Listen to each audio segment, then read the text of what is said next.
Welcome to the Learning Pines YouTube. We hope this video helps. In this video, I will show you how to change storage on Steam. First, open your Steam client and click Steam in the top left corner, then select Settings. Navigate to the Storage tab on the left-hand side.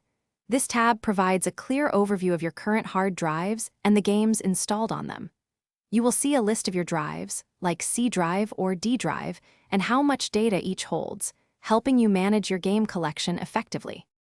To add a new location for your games, click the large plus sign icon at the top of the Storage tab. This opens a window allowing you to browse your computer's drives and folders. Select the drive or specific folder you wish to use as a new Steam library. For instance, you might choose an external solid-state drive offering 1 terabyte of extra space. Once selected, click Add to establish this new spot as a valid Steam library folder, expanding your game storage options. To move existing games, select the drive where your games are currently installed within the Storage tab. A list of all games on that drive will appear. Check the boxes next to each game you want to relocate. Then, click the Move button at the bottom of the window.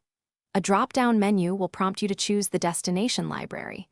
Select your newly added drive, such as your D drive, and confirm the transfer. Steam will then efficiently manage the file migration for you. You can set a default installation location for future game downloads.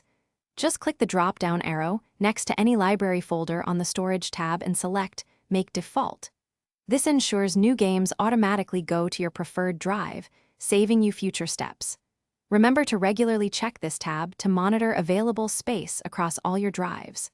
For optimal performance, consider using a high-speed internal solid-state drive, perhaps with 500 gigabytes of space.